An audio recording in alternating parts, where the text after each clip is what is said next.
Halo, apa kabar semuanya? Sekarang kita sampai pada seri Unlock the Bible 23H. Kita masih akan bicara mengenai buah pohon kehidupan dan buah pohon pengetahuan yang baik dan yang jahat. Secara spesifik kita akan bicara mengenai Kejadian 4, yaitu The Two Seeds of Adam, kisah tentang Kain dan Habel. Sekarang kita masuk pada Kejadian 4, kisah mengenai Kain dan Habel, di mana benih dari kedua pohon itu nyata ya di dalam diri manusia, yaitu buah daripada pohon pengetahuan yang baik dan yang jahat dan buah daripada pohon kehidupan. Kita lihat apa yang terjadi di Kejadian 4. Kita masih bicara dari Kejadian 2 sampai Kejadian 4, dari penciptaan manusia, kejatuhan Adam dan Hawa, dan kisah mengenai Kain dan Habel yang akan kita bahas pada video kali ini. Karena itu di dalam perjanjian baru kita tidak usah lagi mempersembahkan korban penebus dosa dengan perantaraan seekor binatang, teman-teman. Ya, karena Kristus ini adalah imam yang lebih tinggi daripada Harun. Kita lihat Ibrani 10 ayat 11. Selanjutnya, setiap imam melakukan tiap-tiap hari pelayanannya dan berulang-ulang mempersembahkan korban yang sama sekali tidak dapat menghapuskan dosa. Ya, karena diulangi terus. Ya, dosanya nggak kehapus-hapus nih. Ya, karena imam besar kita penuh dengan kelemahan. Kemudian Ibrani 7 ayat 28 mengatakan sebab hukum Taurat menetapkan orang-orang yang diliputi kelemahan menjadi imam besar. Jadi imam besar Harun sendiri adalah seorang manusia yang punya dosa, ya. Tetapi sumpah yang diucapkan kemudian daripada hukum Taurat menetapkan sang anak yang telah menjadi sempurna sampai selama-lamanya. Ya, di dalam Ibrani 7 ayat 17 sampai 22 dikatakan sebab tentang dia sang imam besar kita Yesus diberi kesaksian, engkau adalah imam untuk selama-lamanya menurut peraturan Melkisedek. Jadi yang bukan dari keturunan Harun, ya. Karena di dalam hukum Taurat imam besar itu harus dari keturunan Harun, sedangkan Yesus itu suku Yehuda, ya. Jadi Melkisedek ini merupakan tipologi atau bayangan gambaran dari Yesus, ya, dari Mesias sendiri. Memang suatu hukum yang dikeluarkan dahulu dibatalkan kalau hukum itu tidak mempunyai kekuatan dan karena itu tidak berguna. Sebab hukum Taurat sama sekali tidak membawa kesempurnaan. Tetapi sekarang ditimbulkan pengharapan yang lebih baik yang mendekatkan kita kepada Allah. Dan sama seperti hal ini tidak terjadi tanpa sumpah. Memang mereka telah menjadi imam tanpa sumpah, tetapi ia dengan sumpah diucapkan oleh dia yang berfirman kepadanya. Tuhan telah bersumpah dan ia tidak akan menyesal. Engkau adalah imam untuk selama-lamanya. Demikian pula, Yesus adalah jaminan dari suatu perjanjian yang lebih kuat. Ya, jadi imam-imam besar yang ditunjuk menurut hukum Taurat, ya, itu tidak dijanjikan dengan sumpah. Ya, tetapi Yesus, sang Mesias yang akan menjadi imam kita, ya, Tuhan bersumpah kepada Mesias bahwa Mesias ini akan menjadi imam untuk selama-lamanya. Karena itu orang Yahudi mengatakan bahwa Mesias itu bisa jadi dari keturunan Sadok atau imam besar Harun. Karena ayat-ayat ini, teman-teman. Ya. Jadi korban penebus dosa di perjanjian lama tidaklah sempurna sebab imam besar kita orang berdosa juga. Tapi Yesus adalah imam besar yang tanpa celah dan tanpa dosa sehingga hanya satu kali saja dia mempersembahkan korban dan kemudian mendapatkan kelepasan kekal atau selamanya. Jadi kenapa Raja Mesias harus datang ke dalam dunia, teman-teman? Yesus datang untuk melakukan hukum Taurat dengan sempurna. Jadi karena seluruh ras Adam ini sudah jatuh dan tidak ada yang bisa melakukan hukum Taurat, maka bersamaan dengan jatuhnya Adam dunia sudah terhilang. Sebab jika kita bersalah terhadap salah satu dari hukum Taurat, maka kita bersalah terhadap seluruh hukum Taurat. Jadi ini tadi prinsip daripada seorang imam besar, ya, makanya kita harus membaca kitab Taurat untuk mengerti prinsip-prinsip hukum-hukum yang telah ditetapkan oleh Tuhan. Jadi dalam persekutuan dengan Adam kita mati dan dalam persekutuan dengan Kristus kita hidup. Ya, kita baca Roma 5 ayat 12. Sebab itu sama seperti dosa telah masuk ke dalam dunia oleh satu orang dan oleh dosa itu juga maut, demikianlah maut itu telah menjalar kepada semua orang karena semua orang telah berbuat dosa. Jadi Adam itu tadinya adalah imam besar kita, ya, karena dia dipilih oleh Allah mewakili seluruh ciptaannya. Ya, makanya kalau kita baca di kitab Kejadian, Allah itu meminta Adam menamai semua binatang-binatang itu. Itu prinsip hukum yang ditetapkan oleh Tuhan, teman-teman. Barang siapa yang memberikan kita nama, itu dia berkuasa atas kita. Ya, dia memiliki kita. Ya, jadi seluruh binatang, seluruh ciptaan itu ada tunduk di bawah kaki Adam karena Adam yang memberikan nama kepada mereka. Ya. Nah, bersamaan dengan jatuhnya Adam, seluruh keluarga Adam ini jatuh. Ya, kita ini keluarga Adam, teman-teman.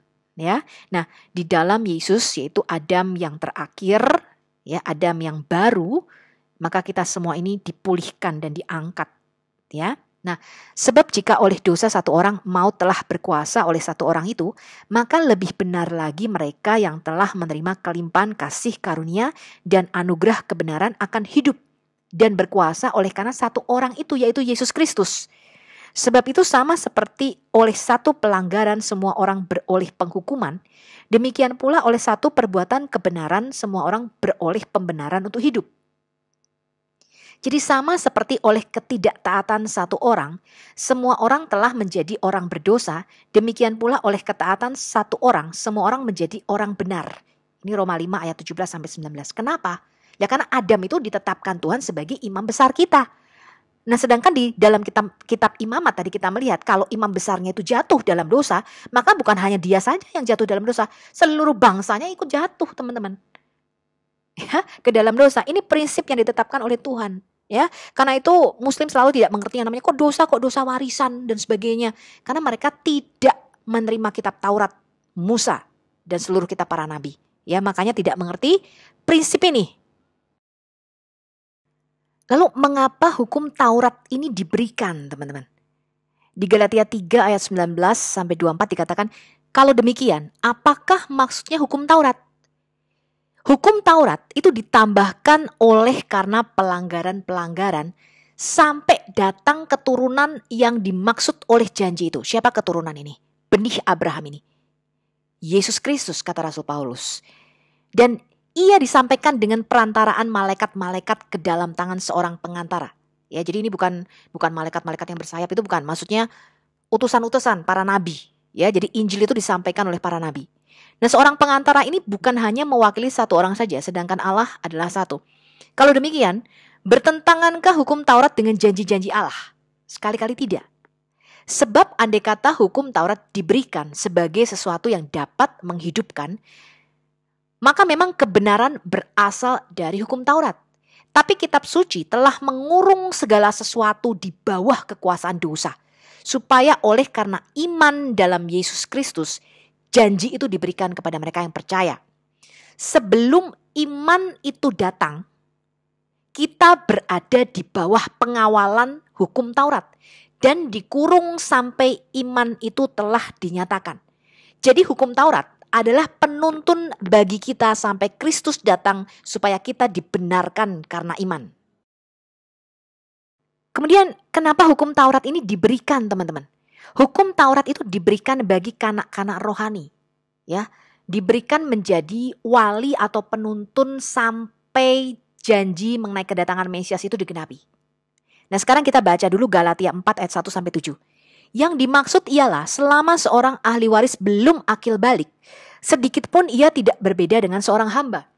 Sungguh pun ia adalah tuan dari segala sesuatu. Tetapi dia berada di bawah perwalian dan pengawasan sampai pada saat yang telah ditentukan oleh bapaknya. Ya, sama seperti misalnya Pangeran George, Pangeran William. Sekalipun dia a future king, ya, dia akan menjadi raja. Tapi sebelum dia menjadi raja, teman-teman, dia nggak boleh sembarangan, harus diawasi, harus ikut aturan-aturan Ratu Elizabeth. Ya, nah demikian pula kita nih. Selama kita belum akil balik, maksudnya tidak dewasa secara rohani, kita takluk juga kepada roh-roh dunia.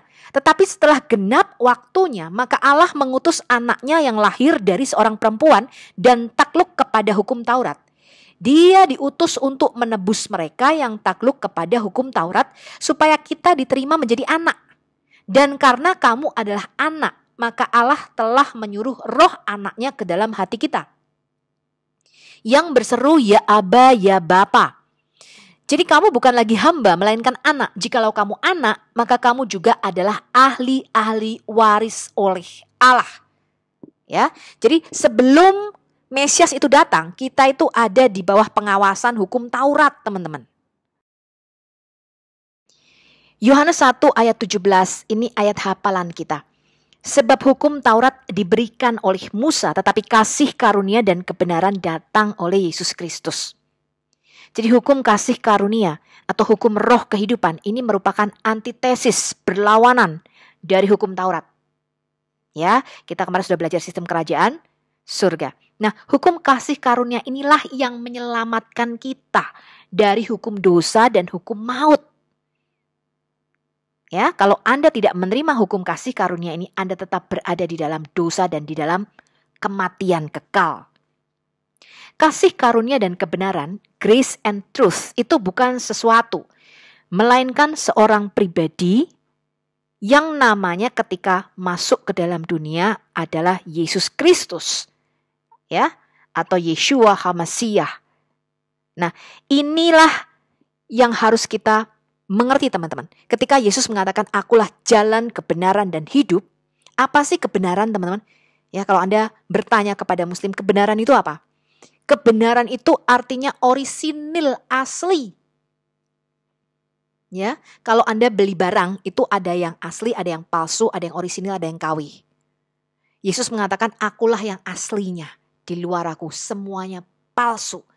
Makanya Yesus di Yohanes 10 mengatakan yang datang sebelum aku itu pencuri dan perampok palsu. Mereka datang bukan untuk menyelamatkan, mereka bukan juru selamat yang asli. Ya. Dan kemudian Yesus mengatakan yang datang sesudah aku nabi-nabi dan mesias-mesias palsu. Kamu jangan percaya. Ya. Makanya Yesus mengatakan aku nih loh rek, orinya tuh aku, orisinilnya tuh loh aku. Nah sekarang terserah Anda. Anda mau percaya kepada Injil yang asli atau Injil yang palsu. Yesus mengatakan akulah yang datang dari surga. Ya, kamu mau beli yang asli dari pabriknya, yang ngeluarin itu tuh pabriknya di surga. Apa kamu mau beli palsunya? Terserah Anda. Mana yang Anda mau percayai? Injil yang asli atau yang palsu? Jadi apa itu hukum roh kehidupan atau hukum kasih karunia, teman-teman?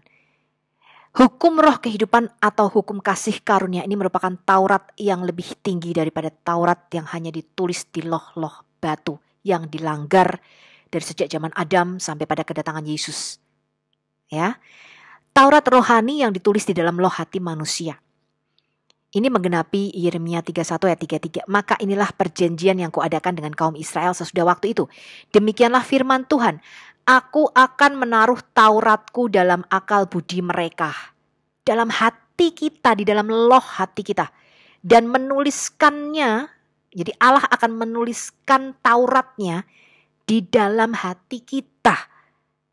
Maka aku akan menjadi Allah mereka dan mereka akan menjadi umatku. Makanya kita harus lahir kembali dari air dan roh. Kenapa? Untuk mempersiapkan Taurat ini supaya ditulis oleh Roh Kudus di dalam hati kita. Ya, sama seperti Musa mempersiapkan 2 loh batu untuk dipahat. Itu yang mempersiapkan Musa, teman-teman. Ya, Musa mempersiapkan 2 loh batu dan Tuhan yang menuliskan Taurat itu dengan jarinya.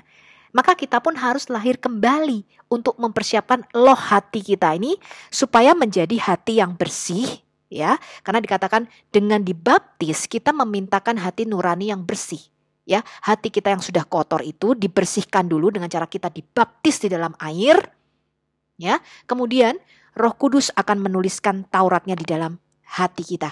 Nah, inilah yang dinamakan kelahiran baru, teman-teman. Jadi buah pohon pengetahuan yang baik dan yang jahat ini merupakan simbol daripada hukum Taurat. Baik enggak? Baik, teman-teman. Tetapi membawa kita kepada dosa dan kematian.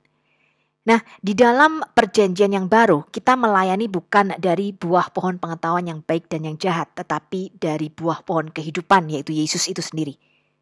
Di 2 Korintus 3 ayat 3-9, Rasul Paulus mengatakan, karena telah ternyata bahwa kamu adalah surat Kristus yang ditulis oleh pelayanan kami. Ditulis bukan dengan tinta, tapi dengan roh dari Allah yang hidup. Bukan pada loh-loh batu, melainkan pada loh-loh daging, yaitu di dalam hati manusia. Demikianlah besarnya keyakinan kami kepada Allah oleh Kristus. Dengan diri kami sendiri, kami tidak sanggup untuk memperhitungkan sesuatu seolah-olah pekerjaan kami sendiri. Tidak, kesanggupan kami adalah pekerjaan Allah.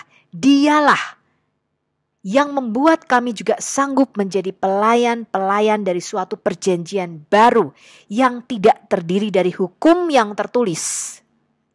Maksudnya di lolo batu, tetapi dari roh, sebab hukum yang tertulis mematikan tetapi roh menghidupkan. Pelayanan yang memimpin kepada kematian, ya, pelayanan di bawah hukum Taurat, itu terukir dengan huruf pada loh-loh batu. Namun demikian, kemuliaan Allah menyertainya waktu ia diberikan. Sebab sekalipun pudar juga, cahaya muka Musa begitu cemerlang sehingga mata orang-orang Israel tidak tahan menatapnya. Jadi ketika Musa diberikan 2 loh batu itu, dia turun dari gunung, mukanya tuh bercahaya, kemudian orang Israel itu nggak bisa melihat Musa. Takut, ya, makanya Musa harus menutupi wajahnya atau mukanya dengan kain, teman-teman. Ya. Nah, jika pelayanan itu datang dengan kemuliaan yang demikian, betapa lebih besarnya lagi kemuliaan yang menyertai pelayanan roh. Sebab jika pelayanan yang memimpin kepada penghukuman itu mulia, betapa lebih mulianya lagi pelayanan yang memimpin kepada pembenaran. Jadi kita dibenarkan dulu, ya, seperti yang kita baca tadi di dalam perikop of adultery, ya, wanita yang kedapatan berzina itu. Baru kita di-empower atau diberikan kuasa untuk kita bisa tidak berbuat dosa lagi. Jadi jika kita membaca Taurat atau hukum yang tertulis tanpa Roh Kudus, maka itu akan memimpin kita kepada kematian, di mana kita mengukur setiap tindakan kita berdasarkan hukum yang tertulis. Dan bahwa tidak satu pun dari manusia yang dapat melakukan hukum Taurat dengan sempurna adalah jelas. Jadi patokan hukum Taurat adalah barang siapa melakukannya akan hidup karenanya. Ya. Nah, kemudian di Galatia 3 ayat 10-12 dikatakan, karena semua orang yang hidup dari pekerjaan hukum Taurat berada di bawah kutuk. Sebab ada tertulis, terkutuklah orang yang tidak setia melakukan segala sesuatu yang tertulis dalam kitab hukum Taurat ini. Dan bahwa tidak ada orang yang dibenarkan di hadapan Allah karena melakukan hukum Taurat adalah jelas. Karena orang yang benar akan hidup oleh iman. Tetapi dasar hukum Taurat bukanlah iman, melainkan siapa yang melakukannya akan hidup karenanya. Di Roma 10 ayat 5, sebab Musa menulis tentang kebenaran karena hukum Taurat, orang yang melakukannya akan hidup karenanya. Ya, di Imamat 18 ayat 5 dikatakan, Tuhan bicara mengenai kudusnya perkawinan dan melarang bangsa Israel hidup menurut tata cara bangsa-bangsa Mesir dan bangsa Kanaan penyembah berhala. Sesungguhnya kamu harus berpegang pada ketetapanku dan peraturanku. Orang yang melakukannya akan hidup karenanya, akulah Tuhan. Jadi dasar hukum Taurat itu adalah kalau kamu melakukannya, kamu bisa diselamatkan. Nah, masalahnya hukum Taurat ini tadi kita baca apa? Kudus, sempurna, bersifat rohani. Nah, sedangkan kita ini sudah terjual di bawah kuasa dosa dan daging. Jadi tidak satu pun dari kita yang akan dapat diselamatkan masuk ke surga. Ya, karena melakukan hukum-hukum tadi nggak bisa. Ya, sampai sekarang makanya Muslim aja nggak tahu nih kalau ditanya berapa banyak amal yang harus kamu bayarkan untuk menebus dosamu, nggak bisa. Karena satu dosa aja, ya itu sudah membuat kita masuk ke dalam neraka. Ya, makanya mereka ada yang namanya wakaf. Kenapa? Sampai mati aja kamu nggak bisa selesai bayar dosamu. Ya, nah itu konsepnya teman-teman. Oke, sekarang di Roma 3 19-20. Tapi kita tahu bahwa segala sesuatu yang tercantum dalam kitab Taurat itu ditujukan kepada mereka yang hidup di bawah hukum Taurat, supaya tersumbat setiap mulut dan seluruh dunia jatuh ke bawah hukuman Allah. Sebab tidak seorang pun yang dapat dibenarkan di hadapan Allah oleh karena melakukan hukum Taurat.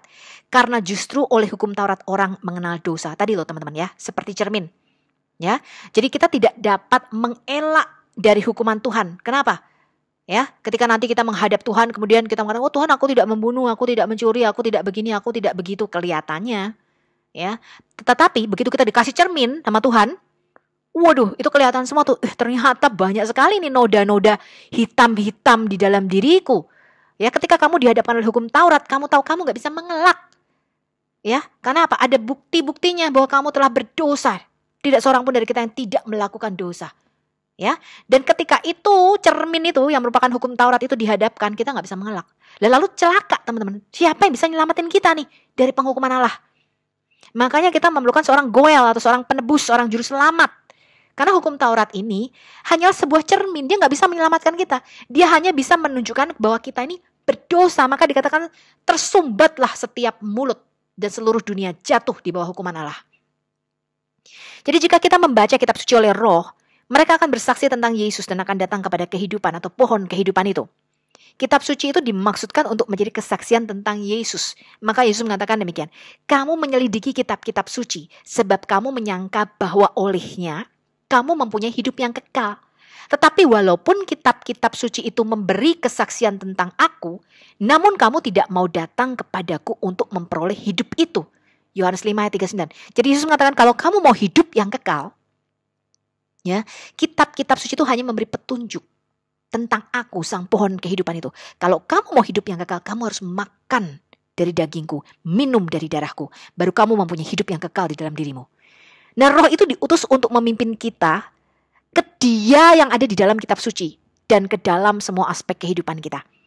Membaca kitab suci tanpa Roh Kudus hanya membawa pengetahuan tentang yang baik dan yang jahat yang sebenarnya membawa kita kepada kematian. Setan itu dapat memalsukan apa yang nampak di luar, tapi ia tidak pernah dapat memalsukan buah dari roh, yaitu Yesus sebagai pohon kehidupan. Manusia itu mampu sampai tingkat tertentu untuk memanipulasi apa yang nampak dengan egois dan menipu, untuk mengubah perilaku luarnya. Ya, jadi kayaknya orang baik-baik nih, ya, kayak orang baik-baik di luarnya, ya kan? Dalam hatinya kita nggak ngerti, ya.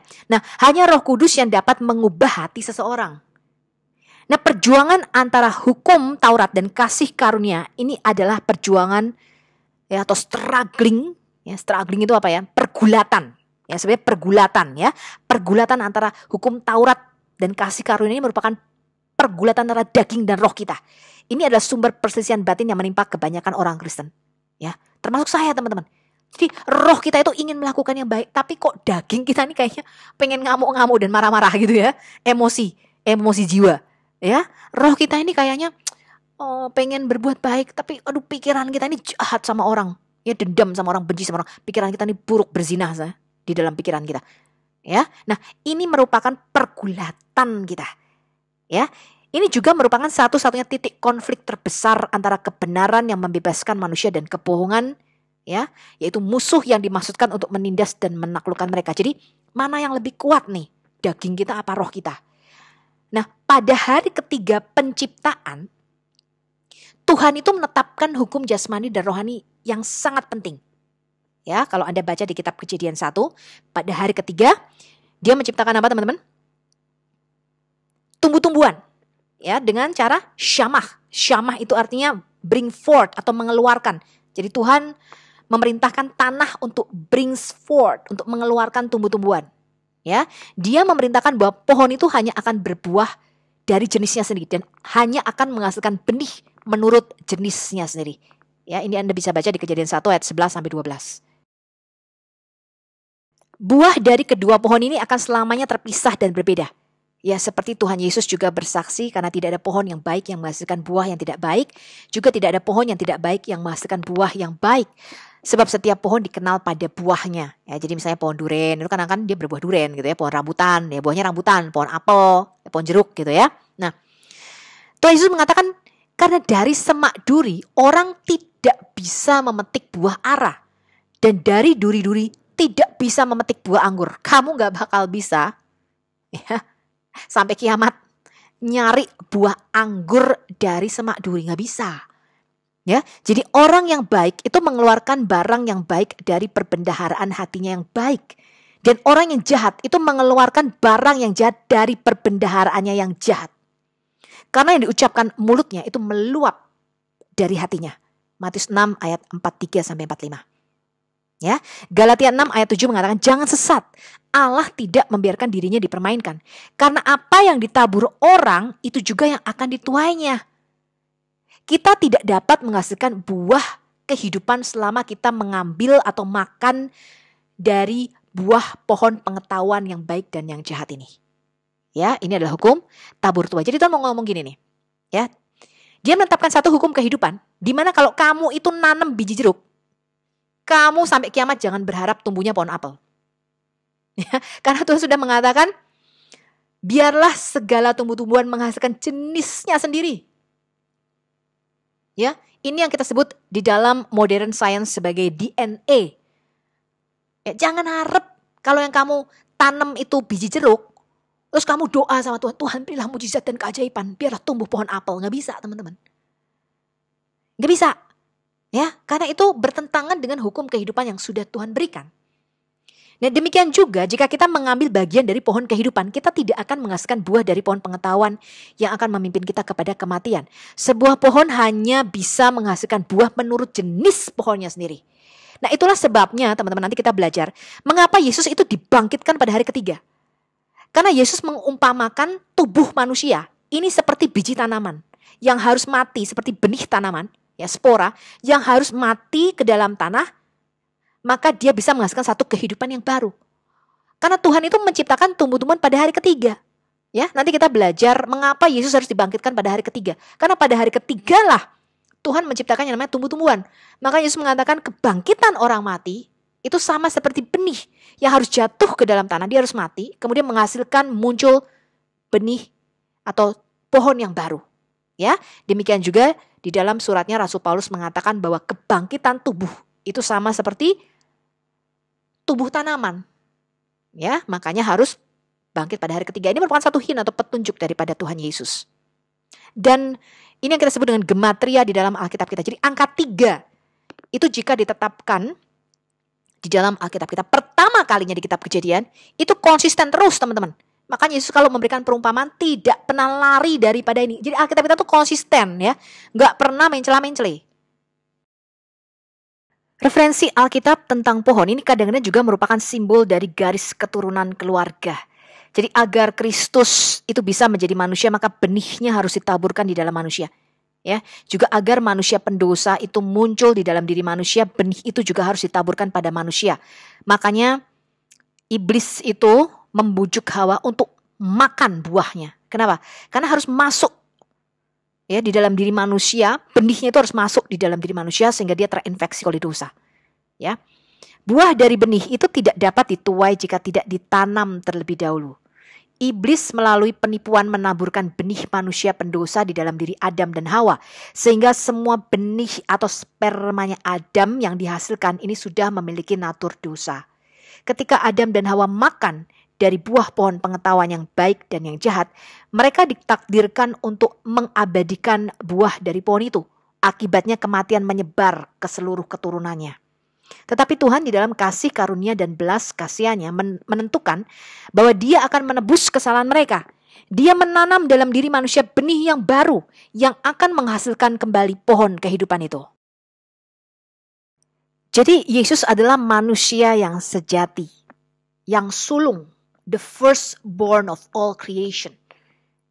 Ya, yang terutama, kepala dari semua ciptaan. Ya. Hanya dengan memahami hukum-hukum kehidupan yang ditetapkan oleh Tuhan di dalam kitab Taurat, maka kita dapat mengerti mengapa Yesus harus menjadi manusia. Melalui kehidupan di dalam kemanusiaan Yesus, kehidupan sejati akan dipulihkan dalam diri umat manusia. Benih Yesus adalah benih rohani yang ditaburkan oleh Roh Kudus melalui nubuatan. Tidak ada daging yang bisa melahirkan dia, tetapi semua daging bisa menerima dia. Tuhan berjanji kepada Hawa yang melanggar hukum Taurat Tuhan ya, bahwa benih akan keluar darinya yang akan menghancurkan kepala ular yang menipunya. Ini yang kita sebut dengan Injil yang pertama, Kejadian 3 ayat 15. Jadi Injil itu bukan sebuah kitab yang diturunkan kepada Isa pada waktu Isa masih bayi, yaitu kelirumologi. Ya, Injil itu adalah kabar baik yang sudah ada di dalam kitab Taurat yang diberitakan oleh para nabi. Nanti dalam video khusus saya akan membahas mengenai Injil ini. Ini yang disebut proto-evangelion atau Injil yang pertama. Tuhan berkata bahwa benih perempuan ini, ya atau keturunan perempuan ini akan menghancurkan kepala ular. Dan bahwa benih ular akan menghancurkan tumitnya atau keturunan sang ular ini. Benih dalam bahasa Ibrani ini zerah. Yang nantinya ketika diterjemahkan dalam bahasa Yunani menjadi spora untuk tanaman dan sperma untuk manusia. Nah, dalam dua putra pertama yang lahir dari Hawa, Kain dan Habel, kita akan melihat dua benih ini dari setiap pohon. Kata korban yang pertama kali di dalam Alkitab kita ada di dalam kitab Imamat. Tetapi kita sudah melihat prototipenya sejak di Taman di Eden. Jadi kalau kita baca di Kejadian 3 ketika Adam dan Hawa jatuh ke dalam dosa, mereka menyadari dirinya telanjang. Ya, jadi roh Allah itu keluar atau kemuliaan Allah itu dikatakan depart from them. Dan mereka menyadari akibat daripada dosa, yaitu memberontak melawan firman Tuhan. Mereka menyadari dirinya telanjang dan mereka berusaha menutupi ketelanjangannya dengan daun ara. Jadi mereka menyemat ya daun-daun ara ini. Daun ara ini melambangkan usaha manusia untuk menutupi dosanya. Yang mendekat kepada Tuhan dengan usahanya sendiri, ini adalah roh agamawi yang sudah kita lihat benihnya di dalam diri Kain. Jadi Kain itu mempersembahkan korban dari hasil usahanya sendiri. Ya, padahal ini sudah dikutuk oleh Tuhan. Jadi manusia mencoba melakukan berbagai macam amal, perbuatan baik, berpuasa, bermeditasi, ya, tidak makan daging, ya. Hanya untuk apa? Hanya untuk mencoba mencari cara mendekat kepada Allah. Ini yang disebut dengan roh agamawi. Tetapi Tuhan tidak berkenan dengan hal ini. Sekarang kita lihat apa yang dilakukan oleh Tuhan. Kemudian Tuhan membunuh binatang dan kulitnya dijadikan pakaian. Kejadian 3 ayat 21-24 ditulis demikian oleh Musa. Dan Tuhan Allah membuat pakaian dari kulit binatang untuk manusia dan untuk istrinya itu lalu mengenakannya kepada mereka. Jadi supaya mereka tidak mati saat itu juga, harus ada darah yang tercurah, nyawa yang melayang menggantikan Adam dan Hawa pada saat itu. Maka berfirmanlah Tuhan Allah, sesungguhnya manusia itu telah menjadi seperti salah satu dari kita, tahu tentang yang baik dan yang jahat. Maka sekarang jangan sampai ia mengelurkan tangannya dan mengambil pula dari buah pohon kehidupan itu dan memakannya, sehingga ia hidup untuk selama-lamanya. Lalu Tuhan Allah mengusir dia dari Taman Eden supaya ia mengusahakan tanah dari mana ia diambil. Ia menghalau manusia itu dan di sebelah timur Taman Eden ditempatkannya beberapa kerup dengan pedang yang bernyala-nyala dan menyambar-nyambar untuk menjaga jalan ke pohon kehidupan. Jadi Tuhan menutup akses kepada pohon kehidupan sehingga kita tidak bisa lagi mendapatkan hidup yang kekal. Dan Yesus mengembalikan ini di kitab Wahyu nanti. Ya, Yesus mengembalikan kembali akses kepada pohon kehidupan ini. Agar Adam dan Hawa secara fisik tidak langsung mati, ya mereka itu hidupnya 930 tahun dikatakan usia Adam. Maka harus ada yang mati menggantikan Adam dan Hawa. Kita tidak diberitahu binatang apa ini yang dibunuh oleh Tuhan. Sampai di Kejadian 4 ketika Habel mengorbankan anak sulung kambing dombanya. Kalau saya melihat diskusi Muslim Kristen ya, kebanyakan mereka tidak tahu apa artinya korban. Jadi dalam gambaran bayangan mereka ketika mereka berdiskusi, kata korban ini adalah objek penderita. Ya, seperti korban tabrak lari ataupun korban laki-laki. Ya, jadi di Malaysia tuh katanya ada rumah sakit namanya korban laki-laki. Sebenarnya apa sih korban itu teman-teman di dalam Alkitab kita? Kata korban atau jamaknya korbanot itu berasal dari akar kata karof. Dalam bahasa Ibrani itu artinya something to draw near atau to draw close to God. Ya, sesuatu yang dijadikan mediator untuk datang mendekat kepada Tuhan. Ini adalah korban. Jadi korban itu bukan objek penderita teman-teman. Tetapi mediator atau sesuatu, alat yang dijadikan sarana untuk kita mendekat kepada Tuhan. Nah di dalam perjanjian lama, korbannya biasanya ada 3. Ya, kalau kita bicara di dalam Taurat Musa, ya mereka mengorbankan binatang, kemudian grain, ya biji-bijian, dan kemudian ada uang juga. Itu di dalam zaman Musa. Tetapi dari sejak zaman Adam, yang mereka persembahkan pertama kali adalah korban binatang. Dan itu terus-menerus dilakukan oleh para nabi, ya sampai pada zaman Nuh, kemudian Abraham melakukan ini. Nah, Adam itu hidupnya sampai usia 930 tahun secara fisik ya. Kemudian dia mati. Dari generasi ke generasi Adam ini menceritakan kisah ini kepada keturunannya. Makanya kita bisa mendapatkan kisah Kejadian 1 dan Kejadian 2. Sehingga tiba waktunya ketika mempersembahkan offering atau korban, maka Habel ini mengerti dan dia mempersembahkan anak sulung kambing dombanya. Bukan seperti Kain yang mempersembahkan hasil bumi dari tanah yang sudah dikutuk oleh Tuhan. Jadi Kain ini bukan seorang ateis ya teman-teman. Ya, dia orang agamawi, dia orang yang percaya kepada Tuhan. Ya. Nah, tetapi dia mempersembahkannya tidak sesuai dengan isi hatinya Tuhan. Tuhan gak mau, Tuhan gak berkenan itu. Nah, dari mana kita tahu teman-teman? Ya, I do believe, saya percaya bahwa api itu diturunkan dari surga untuk membakar persembahan Habel.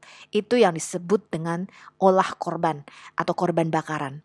Nah, korbanot ini terus-menerus dilakukan sepanjang sejarah bangsa Israel. Korbanot dilakukan oleh para kohanim atau imam, dan ritual ini dilakukan di Bait Suci Yerusalem. Ritual ini tidak bisa dilakukan di sembarang tempat bagi bangsa Yahudi. Imam itu di dalam bahasa Ibrani disebut dengan Kohen. Jadi kalau Anda kenal ada seorang yang nama belakangnya Kohen, Samuel Kohen, Benjamin Kohen, itu artinya masih keturunan imam besar Harun dari suku Lewi. Ya. Nah, Harun itu merupakan Kohen yang pertama. Jadi kata Kohen yang pertama kali di dalam Alkitab kita ditujukan kepada Harun. Kalau kata Nabi itu pertama kali ditujukan kepada Abraham. Jadi keturunan Harun ini menjadi Kohanim. Kohen itu artinya mereka yang datang mendekat kepada Dia yang kekal. Ya, ini kita bisa lihat di Keluaran 19 ayat 22.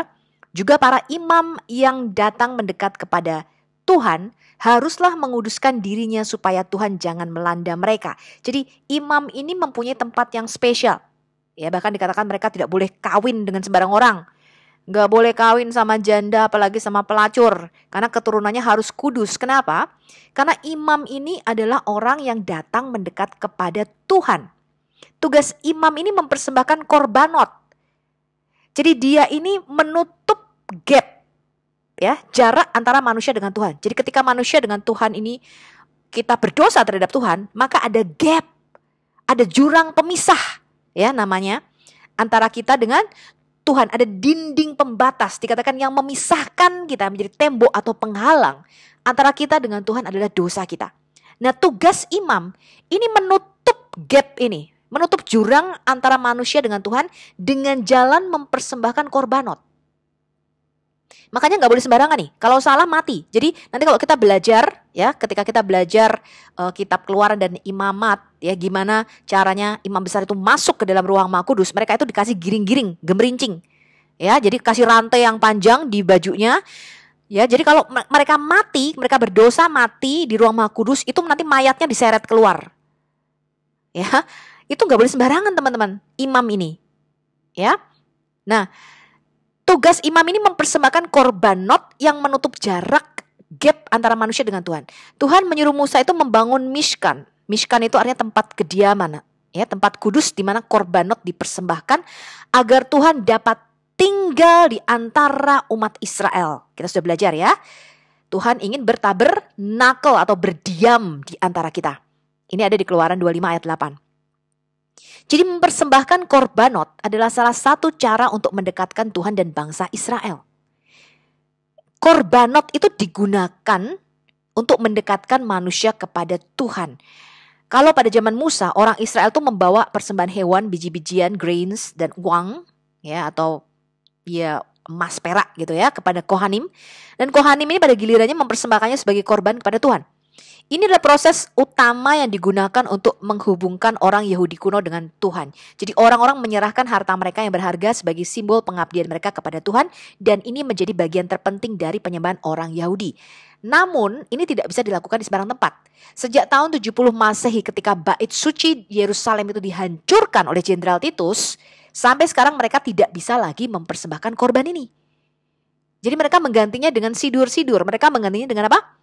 Doa-doa, ya, seperti yang dilakukan Imam Esra ketika orang Israel ada di pembuangan, karena mereka tidak bisa lagi mempersembahkan korban binatang ini, karena Tuhan itu menunjuk satu tempat, teman-teman. Gak boleh sembarangan tempat terus kamu mempersembahkan hewan begitu, ya, kayak tempat penjagalan atau peternakan. Gak boleh, harus di Bait Suci Yerusalem, di tempat yang ditunjuk oleh Tuhan. Makanya sampai sekarang mereka ada di tembok ratapan menangis, ya, meminta Bait Sucinya itu dibangun kembali, karena korban-korban ritual ini tidak bisa dilakukan selain di Yerusalem, teman-teman.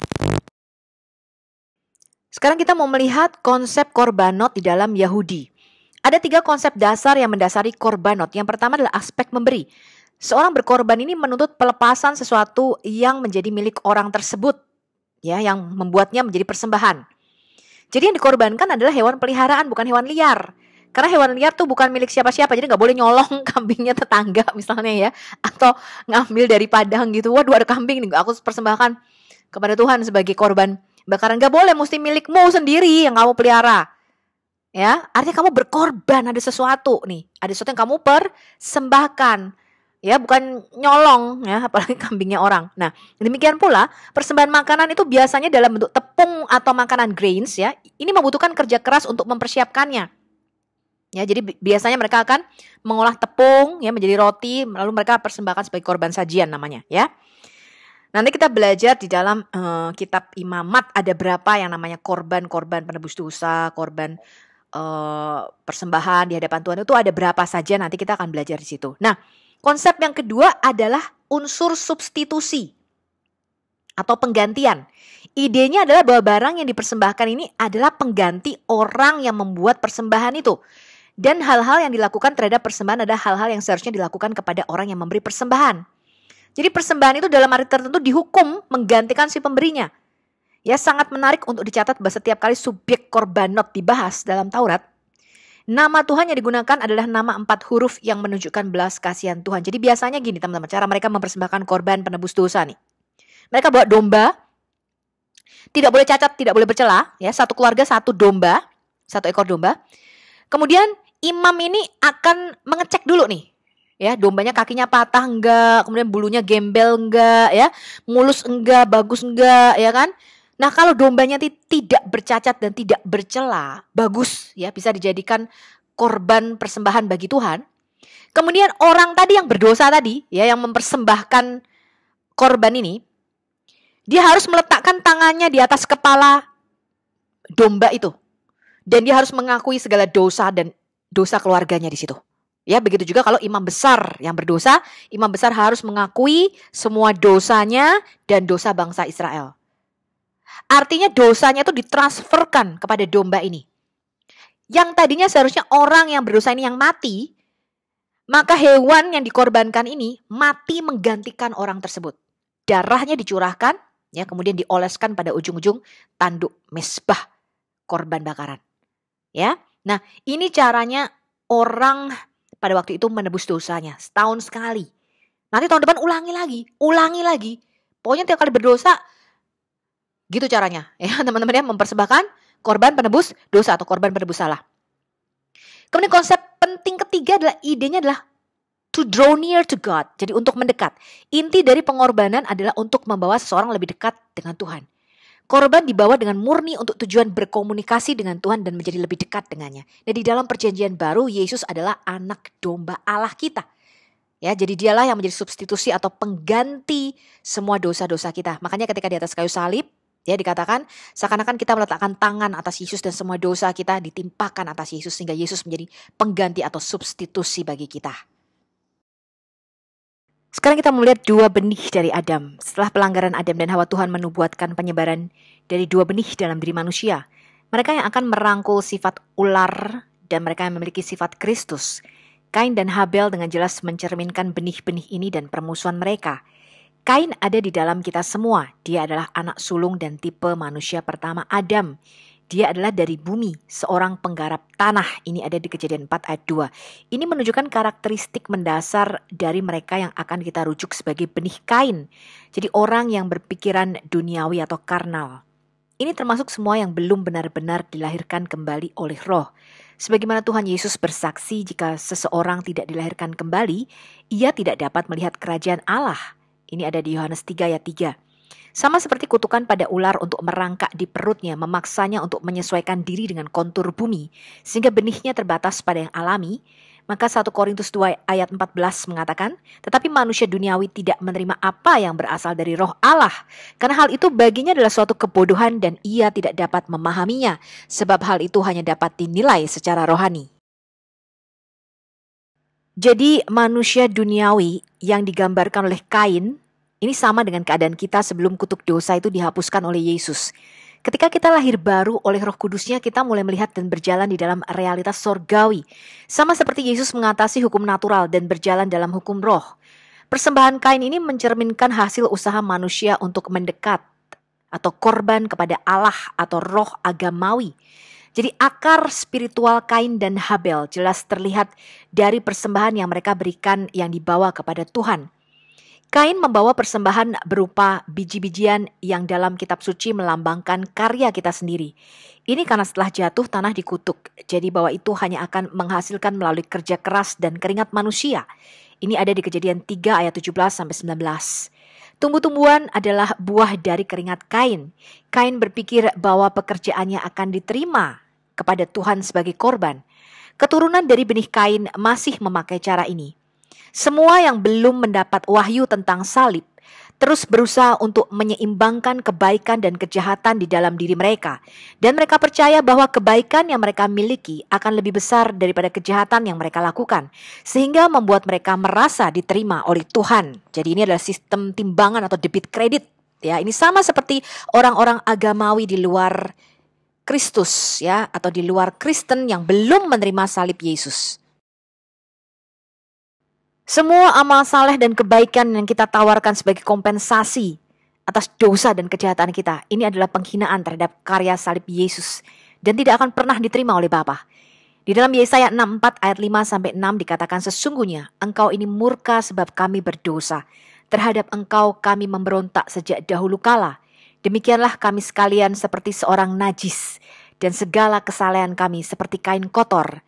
Kami sekalian menjadi layu seperti daun dan kami lenyap oleh kejahatan kami, seperti daun dilenyapkan oleh angin. Persembahan Habel ini adalah tipologi dan nubuatan dari pengorbanan Kristus. Untuk datang mendekat kepada Allah, kita memerlukan perantara atau sarana. Di dalam perjanjian lama adalah darah binatang, sedangkan sarana atau mediator pengantara perjanjian baru adalah darah Kristus. Di dalam Imamat 17 ayat 10-11 kita baca, setiap orang dari bangsa Israel dan dari orang asing yang tinggal di tengah-tengah mereka yang makan darah apapun juga, aku sendiri akan menentang dia dan melenyapkan dia dari tengah-tengah bangsanya. Karena nyawa makhluk ada di dalam darahnya. Dan aku telah memberikan darah itu kepadamu di atas mezbah untuk mengadakan pendamaian bagi nyawamu. Karena darah mengadakan pendamaian dengan perantaraan nyawa.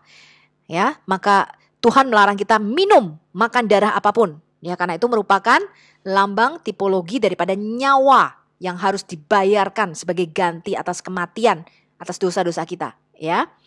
Tetapi Yesus mengatakan 2000 tahun yang lalu, ya, dia memegang cawan, dia berdiri, ya, Yesus berkata, minum, inilah darahku, darah perjanjian baru. Kalau kamu tidak minum, kamu tidak mempunyai hidup yang kekal di dalam dirimu, kata Yesus. Karena darahnya adalah satu-satunya yang murni dan dia merupakan tipologi atau lambang daripada pohon kehidupan yang kita harus makan daripadanya. Jadi jelas bedanya roh agamawi di dalam Islam dan kebenaran Kristus itu bertolak belakang. Sekarang kita melihat Ibrani 9 ayat 22. Dan hampir segala sesuatu disucikan menurut hukum Taurat dengan darah. Dan tanpa penumpahan darah tidak ada pengampunan dosa. Puncak perseteruan dua benih Adam ini adalah diterimanya persembahan Habel dan ditolaknya persembahan Kain yang akhirnya Kain membunuh Habel. Penganiayaan antara garis keturunan Kain terhadap garis keturunan Habel terjadi sampai sekarang. Pembunuhan Kain terhadap Habel ini merupakan mekanisme pertahanan diri terhadap keegoisannya yang mencoba dibenarkan oleh karena usahanya sendiri yang tidak mungkin diterima oleh Allah. Ini adalah dasar yang rapuh dan di dalam hati mereka, sebenarnya mereka menyadari hal ini. Hal ini bisa kita lihat dari kehidupan Paulus. Jika ada orang lain menyangka dapat menaruh percaya pada hal-hal lahiriah, aku lebih lagi. Disunat pada hari ke-8 dari bangsa Israel, dari suku Benyamin, orang Ibrani asli. Tentang pendirian terhadap hukum Taurat, aku orang Farisi. Tentang kegiatan aku penganiaya jemaat, tentang kebenaran dalam mentaati hukum Taurat, aku tidak bercacat. Jadi Paulus mau mengatakan dia itu orang agamawi. Ya, sama seperti kalau kita melihat orang-orang muslim yang sekarang ini, ya, yang jenggotnya tebal-tebal dan panjang, ya, pakai sorban, ya, pakai baju putih-putih supaya terlihat agamawi, ditambahin jidatnya hitam-hitam sedikit. Ya, so they will look at them and they will, wow, this man had a lot of prayers. Ya, banyak berdoa sehingga jidatnya menjadi hitam. Inilah orang-orang agamawi. Dan kalau kita tahu teman-teman, ya, di negara-negara ateis tidak ada yang namanya pelecehan, ya, kerusuhan, saling membakar, saling membunuh, nggak ada, aman, tentram, damai. 10 negara teraman dan terbersih di dunia kebanyakan adalah negara kafir. Ya, pembantaian, pembunuhan, ya. Kalau kita lihat terakhir di Bangladesh terjadi kerusuhan, ya, berapa eh, tempat-tempat ibadah Hindu yang dibakar oleh karena agama. Ya. Nah, sekarang apa kata Paulus? Tetapi apa yang dahulu merupakan keuntungan bagiku, sekarang kuanggap rugi karena Kristus. Malah segala sesuatu kuanggap rugi karena pengenalan akan Kristus Yesus Tuhanku lebih mulia daripada semuanya. Oleh karena dialah aku telah melepaskan semuanya itu dan menganggapnya sampah, supaya aku memperoleh Kristus dan berada dalam Dia bukan dengan kebenaranku sendiri, karena mentaati hukum Taurat, melainkan dengan kebenaran karena kepercayaan kepada Kristus, yaitu kebenaran yang Allah anugerahkan berdasarkan iman atau kepercayaan. Ya, Filipi 3 ayat 4-9. Memang setiap orang yang mau hidup beribadah, to live godly di dalam Kristus Yesus akan menderita aniaya. Ini ada di 2 Timotius 3 ayat 12. Dengarkanlah hai orang-orang tuli dan pandanglah dan lihatlah hai orang-orang buta. Siapakah yang buta selain dari hambaku dan yang tuli seperti utusan yang kusuruh? Siapakah yang buta seperti suruhanku dan yang tuli seperti hamba Tuhan? Engkau melihat banyak tetapi tidak memperhatikan. Engkau memasang telinga tetapi tidak mendengar. Kemudian di Kisah Rasul 9 ayat 1-9 dikatakan demikian. Sementara itu berkobar-kobar hati Saulus untuk mengancam dan membunuh murid-murid Tuhan. Ia menghadap imam besar dan meminta surat kuasa daripadanya untuk dibawa kepada majelis-majelis Yahudi di Damsyik. Supaya jika ia menemukan laki-laki atau perempuan yang mengikuti jalan Tuhan, ya tadinya sekte agama Kristen ini disebut sekte jalan Tuhan, ya, sempalan daripada agama Yahudi. Dia menangkap mereka dan membawa mereka ke Yerusalem. Tetapi dalam perjalanannya ke Damsyik, ketika Paulus sudah dekat kota itu, tiba-tiba cahaya memancar dari langit mengelilingi dia. Dia rebah ke tanah dan kedengaranlah olehnya suatu suara yang berkata, Saulus, Saulus, mengapa engkau menganiaya aku? Jawab Saulus, siapakah engkau Tuhan? Katanya, akulah Yesus yang kau aniaya itu. Tetapi bangunlah dan pergilah ke dalam kota. Di sana akan dikatakan kepadamu apa yang harus kau perbuat. Maka termangu-mangulah teman-temannya seperjalanan karena mereka memang mendengar suara itu, tetapi tidak melihat seorang juga pun. Saulus bangun dan berdiri lalu membuka matanya, tetapi ia tidak dapat melihat apa-apa. Mereka harus menuntun dia masuk ke Damsyik. 3 hari lamanya ia tidak dapat melihat, dan 3 hari lamanya ia tidak makan dan tidak minum. Ya, jadi Paulus ini mata jasmaninya harus dibutakan lebih dulu supaya mata rohaninya terbuka untuk bisa melihat kebenaran Kristus. Jadi di dalam pandangan Yesus, orang-orang agamawi adalah orang-orang yang buta secara rohani. Yohanes 9 ayat 21, jawab Yesus kepada mereka, sekiranya kamu buta, kamu tidak berdosa. Tetapi karena kamu berkata, kami melihat, maka tetaplah dosamu. Bukan orang-orang berdosa yang menyalibkan Yesus, tapi orang-orang agamawi, ahli Taurat, orang Farisi. Mereka menolak kasih karunia dan kebenaran dan mereka menyalibkan Yesus. Karena orang tua pertama kita, bapa leluhur kita memakan buah terlarang. Dan ini bukan buah apel ya, jadi saya melihat ada banyak, ya enggak banyak sih, ada beberapa video muslim yang mengatakan, masa gara-gara makan apel, katanya karena ada istilah yang namanya Adam's apple. Ya, jadi apa sih semacam jakun, ya, jakun yang ada pada laki-laki itu mereka menamakannya Adam's apple. Jadi waktu ada makan buah itu keselak ya gitu ya, nggak bisa keluar nih, bijinya masih ada di tenggorokannya, ya, yang menjadikan jakun. Jadi laki-lakinya memiliki jakun yang mereka namakan Adam's apple. Buah pohon pengetahuan baik dan jahat ini bukanlah buah apel, teman-teman ya, gitu ya. Nah, apapun yang ditaburkan itu harus dituai. Setiap individu yang lahir di bumi ini memiliki pengetahuan batin tentang apa yang baik dan yang jahat. Sampai taraf tertentu, pengetahuan ini telah membantu mencegah manusia dari kekacauan setelah kita terpisah dari Tuhan. Tapi itu masih merupakan akar perselisihan batin manusia dan sumber depresi kita. Seperti firman Tuhan kepada Kain. Mengapa hatimu panas dan mukamu muram? Apakah mukamu tidak akan berseri jika engkau berbuat baik? Tetapi jika engkau tidak berbuat baik, dosa sudah mengintip di depan pintu. Ia sangat menggoda engkau, tetapi engkau harus berkuasa atasnya. Karena pengetahuan batinnya tentang apa yang baik dan yang jahat, Kain ini harus hidup dengan hukum ini yang ada di dalam nurani kita. Ya, hukum ini dimasukkan Tuhan di dalam hati nurani kita. Ketika manusia melakukan apa yang dia tahu benar, dia merasa baik. Ketika dia tidak melakukannya, ada perselisihan. Terlepas dari seberapa sungguh-sungguh kita mencoba merasionalisasikan hal ini. Di dalam Roma 7 ayat 12-25, ini adalah struggle atau pergulatan kita semua manusia yang sudah makan dari buah pohon pengetahuan yang baik dan yang jahat, teman-teman. Rasul Paulus mengatakan dengan jelas di sini. Jadi hukum Taurat adalah kudus, perintahnya juga kudus, benar dan baik. Jadi jika demikian, adakah yang baik itu menjadi kematian bagiku? Sekali-kali tidak. Tapi supaya nyata bahwa ia adalah dosa, maka dosa mempergunakan yang baik untuk mendatangkan kematian bagiku.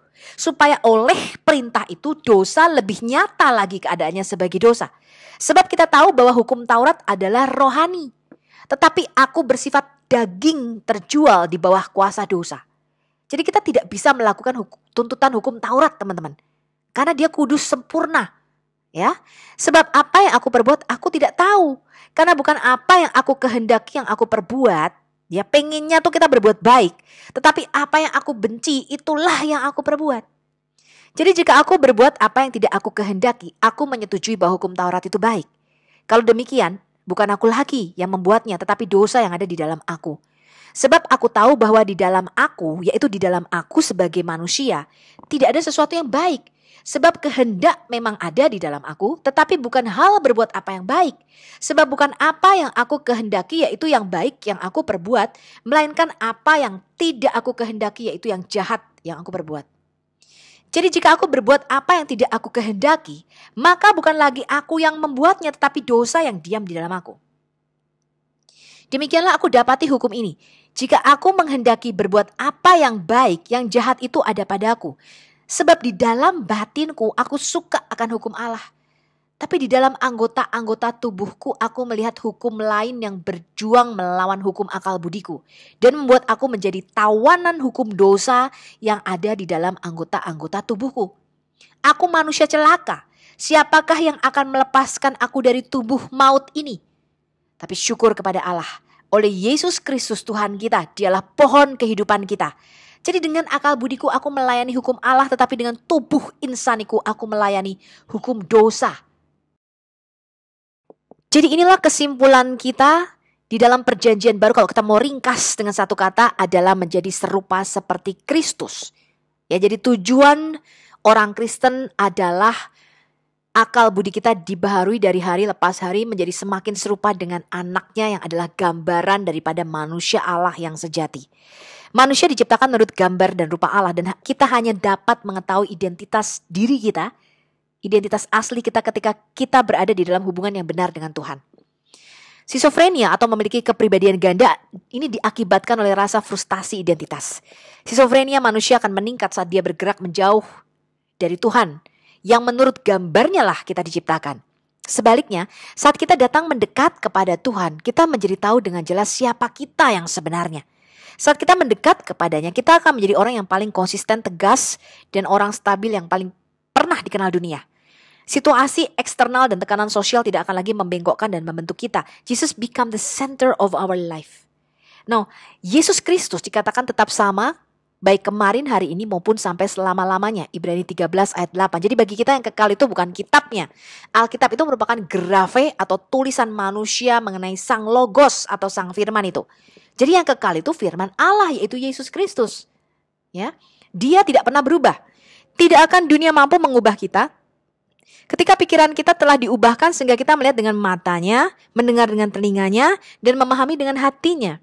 Kesaksian Tuhan yang tinggal di dalam kita akan menjadi lebih besar dari semua tekanan yang mungkin dapat ditanggung oleh dunia. Sebab Yesus telah mengalahkan dunia. Yesus mengatakan, dalam dunia kamu menderita aniaya. Tetapi bertahanlah karena aku sudah mengalahkan dunia. Dia lebih besar daripada semua masalah kita di dunia ini. Jadi apa yang harus kita lakukan teman-teman untuk kita bisa makan dari buah pohon kehidupan dan kita tidak mengalami kematian kekal? Yesus mengatakan bahwa kita harus lahir kembali dari benih ilahi. Di 1 Yohanes 3 ayat 9-18 dikatakan, setiap orang yang lahir dari Allah tidak berbuat dosa lagi. Sebab benih ilahi tetap ada di dalam dia, dan ia tidak dapat berbuat dosa karena ia lahir dari Allah. Inilah tandanya anak-anak Allah dan anak-anak iblis. Setiap orang yang tidak berbuat kebenaran tidak berasal dari Allah. Demikian juga barang siapa yang tidak mengasihi saudaranya. Jadi tandanya kita makan dari buah pohon kehidupan adalah kita berbuah kebaikan, alias kita mengasihi saudara-saudara kita. Ya, firman Tuhan mengatakan, bagaimana mungkin kamu mengasihi Allah yang tidak kelihatan kalau saudaramu yang kelihatan saja kamu tidak mengasihinya. Jadi kasih terhadap saudara ini sebagai tanda bahwa kita hidup baru. Sebab inilah berita yang telah kamu dengar dari mulanya, yaitu bahwa kita harus saling mengasihi. Bukan seperti Kain yang berasal dari si jahat dan yang membunuh adiknya. Dan apakah sebabnya dia membunuh Habel? Sebab segala perbuatannya jahat dan perbuatan adiknya benar. Karena Kain itu mengukur segala sesuatu dengan kebaikan dan kejahatan. Ya, jadi dengan roh agamawi yang dia miliki. Janganlah kamu heran, saudara-saudara, apabila dunia membenci kamu, kita tahu bahwa kita sudah berpindah dari dalam maut ke dalam hidup. Yaitu karena kita mengasihi saudara kita. Barang siapa tidak mengasihi, ia tetap berada di dalam maut. Setiap orang yang membenci saudaranya adalah seorang pembunuh manusia. Dan kamu tahu bahwa tidak ada seorang pembunuh yang tetap memiliki hidup yang kekal di dalam dirinya. Demikianlah kita ketahui kasih Kristus, yaitu bahwa Dia telah menyerahkan nyawanya untuk kita. Jadi kita pun wajib menyerahkan nyawa kita untuk saudara-saudara kita. Barang siapa mempunyai harta duniawi dan ia melihat saudaranya menderita kekurangan, tetapi menutup pintu hatinya terhadap saudaranya itu, bagaimanakah kasih Allah dapat tetap di dalam dirinya? Anak-anakku, marilah kita mengasihi bukan dengan perkataan atau dengan lidah, tetapi dengan perbuatan dan dalam kebenaran. Jadi sebenarnya kehendak Tuhan adalah kita saling mengasihi. Ya, bahkan Yesus mengatakan, kasihilah musuhmu dan berdoalah bagi mereka yang menganiaya kamu. Inilah tandanya ketika kita makan dari buah pohon kehidupan itu. Sebab kalau kita makan dari buah pohon pengetahuan yang baik dan yang jahat, kita akan cenderung menghakimi. Ya, inilah sebabnya di bawah hukum Taurat atau di bawah perjanjian lama, begitu kamu melanggar, kamu akan dimatikan sama Tuhan. Ya, Tuhan mengirim air bah, ya. Kemudian Tuhan akan membunuh orang-orang yang melanggar firman-Nya. Kenapa? Karena kita berada di bawah hukum Taurat. Berada di bawah hukum pengetahuan yang baik dan yang jahat. Begitu kamu melanggar, kamu harus mati. Ya, ini bedanya ketika kita hidup di bawah hukum kasih karunia dan di bawah hukum Taurat.